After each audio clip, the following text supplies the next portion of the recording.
Hey there, welcome to Farm Talk Friday. It is April 24th, 2026. I'm Ken Jordan. This is my beautiful wife, Giovanna. Hi, my love. Hey, Angel. You got some new stuff on there?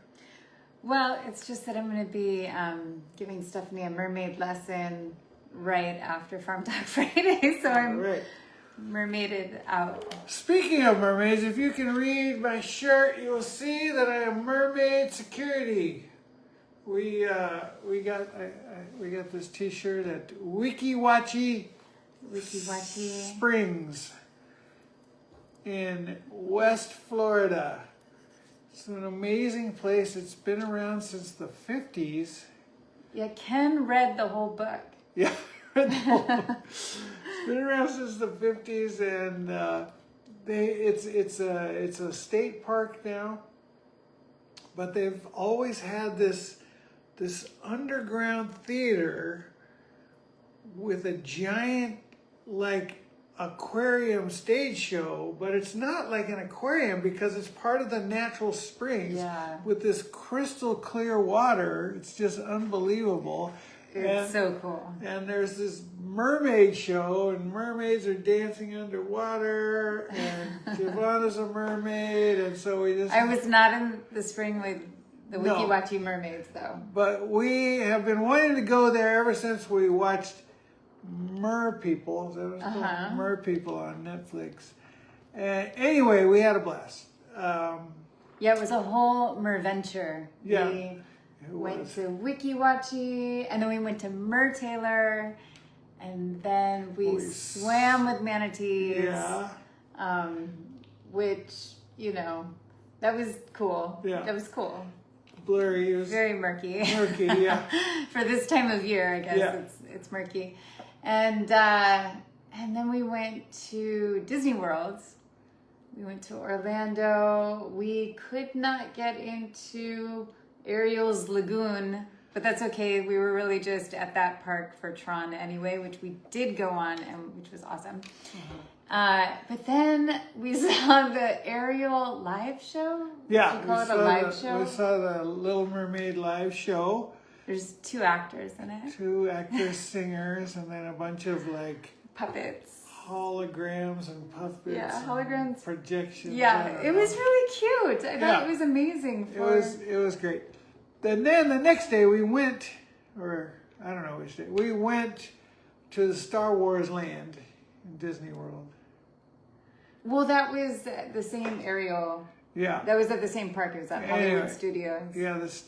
And Ken went on the Tower of Power. Tower of Terror. Tower of Terror. Tower of Power is a band I like.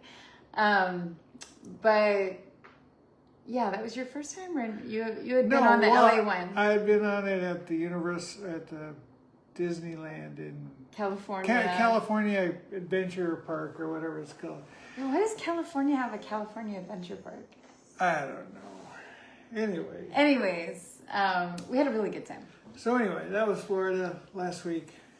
Well, and then the whole reason why we went, Wikiwachi, and definitely the Disneyland part was thrown into that at the last minute, sort of.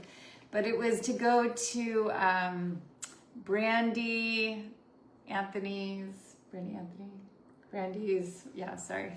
Sometimes I'm okay, am I confusing names? I met so many people last week. But Brandy, who is known as Vero Beach Mermaid, she has an annual event, the Mermaid Freedive annual event, and it was really fun. So I met a whole bunch of new mers from all over, and yeah, it was great.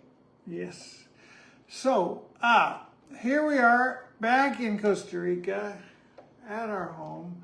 We have got some recent tremendous rain, which is super exciting because, we go through about 6 months of dry season here, and we keep waiting for the rain, and it came.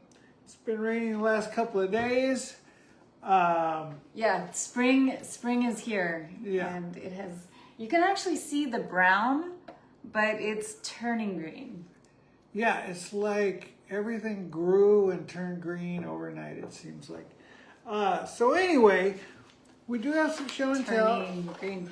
But we didn't do the intro part. Oh, that's right. We always talk about our advertisement that we just posted for Farm Talk Friday.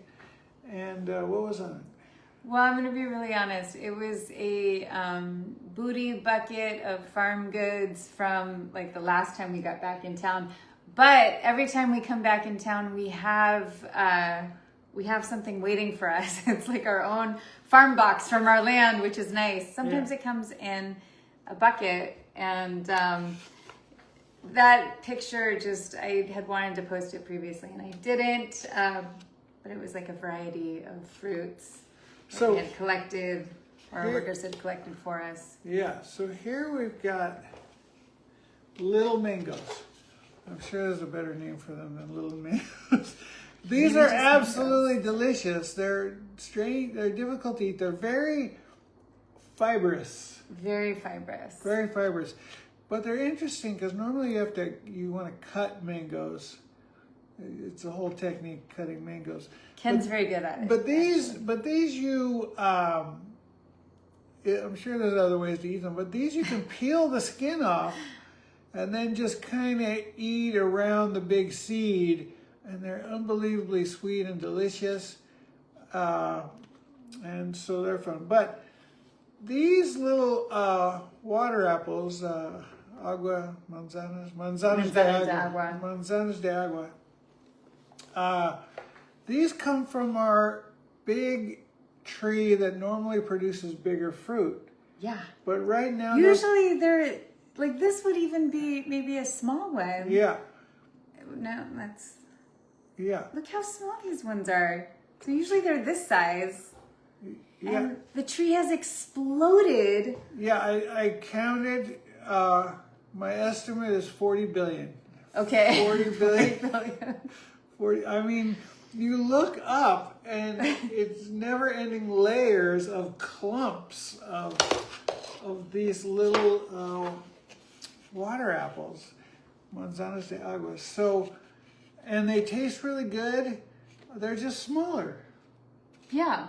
They're just smaller. I don't know what's happening. Maybe it's like the rain has triggered some sort of response. I was a little worried. So we had a specialist, a tree specialist yesterday, an arborist that we work with, come by, and I talked to him about it. And I said, do you think the tree's okay? I was worried. I'm like, is it producing all this fruit because it's dying and it's trying to have offspring? Because we had a breadfruit tree once give off a whole bunch of little hijos, like little children. So the breadfruits, I'm sure you can grow it from seed also, but they kind of like agaves, they make hijos. And it had a whole bunch go, and then it died. Yeah. So the children are planted around the land and are not producing fruit, but I was worried, and he said, no, I think it's okay. I said, all right, well, yeah, you know, this flesh of them, it's just, there's so many. It's so amazing. And then also we have one carambola dulce in here. We only have one in here because we've eaten the rest of them. They're so good. So these are star fruit, and most star fruit are of the sour variety. They're more like a lemon more taste. Orange looking, yeah, more orange color. But this is a carambola dulce, which means sweet star fruit. And oh my God, these normally it'd be more of this color, the sour ones. These taste so good, so great. Hey, Moni and Eva both are watching. Yay! So we're hoping for more of these from lot 7. There's a lime, not that interesting. Okay. Not that interesting, but it's still, but we use them. They're very practical, and I'm grateful we have our own citrus. We use them all the time. Okay, so moving on, what else do we have? Well, I have a whole report. So. All right. And then, well, in the fairy garden, the miracle fruit is also like, has burst. There's a whole bunch of them that I mean to eat. And girls, like, well, Monica knows. I told Monica, but the miracle fruit reminds me of DJ Dan now because of that whole thing. Okay. And I was like, oh, Dan. So now every time it flashes. And there we go, Ken. Okay, thank you. Ken has updated my report. Here we go. Are we ready? Yes. Okay. Spring is here. Yes. Okay. So I went and worked the land today. And I have an injury on my little finger. Do you see it, everyone? Farm injury right there. But I think this is not from scissors. So what? I know, but you're making me nervous. So maybe just look away. Farm report. Yeah, this is my farm report. Anyways, what I discovered today is I was using scissors for some reason instead of my clippers, and I find that using scissors on the banana leaves, like the dried banana leaves, are way better than using like your clippers because they're just sharper. So in case you live in a tropical environment and you too have bananas, I really suggest using scissors for that. Call OSHA about my finger. Thanks, Modi. Yeah, so with the spring bloom, this is exciting. The rains have returned, so that means I can start giving clippings away to neighbors. So we have a few people in our community that I've already promised plants to, so I'm excited about that. And then it's also making me think about erosion control. So I had all these plants, these flowers that I'm like, oh, I'm going to give these all away to friends. And then I found myself today saying, maybe I need to keep some of these for some of the erosion patches that they sometimes have dual purpose. It's like the gingers can hold the land together and they're beautiful. So, but don't worry, friends, I will still have some flowers for you.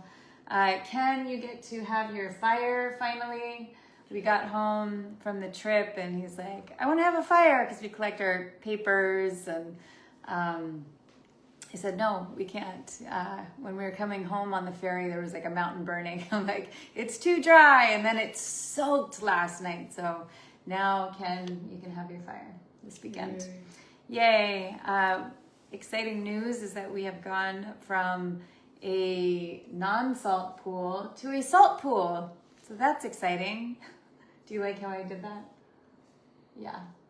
But something that I haven't discussed with Ken yet, but that has come to my mind is I feel bad for our little bird friends and the other animals that come thinking that it's a watering hole. And so I feel like we need like bird baths or something.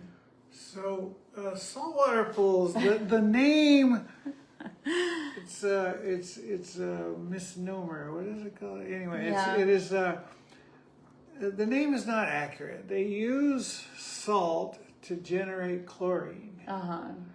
So it's still really a chlorinated pool. It's just the chlorine is better. So it'll be better water for the birds to drink. I feel less bad. Okay. Okay. What about the frogs though? Like, are they? Everyone's fine. Is it going to dry their skin out? No. Okay. It's less chemicals. We end up with less chemicals. Yeah, so we were originally trying to do 0 chemicals, and we had this UV light, and then something happened in the original design of the house where like maybe we didn't have a pool originally, and then we wanted a pool, and then we realized we weren't going to be able to access like our front door. So then we had to build a bridge, and then the pool got extended because Ken started swimming and he wanted a lap pool. And so when he bought the UV light, it was when our pool design, this is like 10, 11 years ago now, was shorter. And then we didn't realize that when we extended the pool that we might need 2 of these UV lights, and it's probably better anyways because the company is hard to contact sometimes. And so anyway, we were trying to do just UV, and then we had like an algae bloom one year or the first year, and we realized that we had to use at least a little bit of chlorine, especially during the rainy season. Otherwise, we would have a green pool.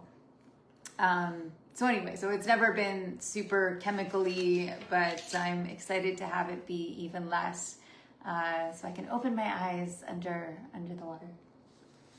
Other exciting news, yes, training mermaids. I have one today, and I'm really excited to train my first little mermaid, Boa Levine. She is going to be turning 6. That is the minimum age for Patty to train the Little Mermaids. So she has been waiting for like 2 years, which is a very long time in little kid land. You know, I mean, can you imagine?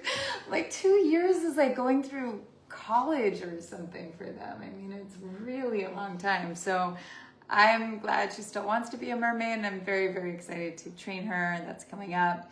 Next Wednesday is a women's gathering at De La Diosa, where we will one day have a goddess temple. We, meaning the community. Thank you, Brent and Tanya, for continuing to pursue your vision. I'm excited to be co-leading that women's circle with Tanya next Wednesday. I'll be making further announcements about that. And then I'll talk more about this in the future, but it is the time of the crabs.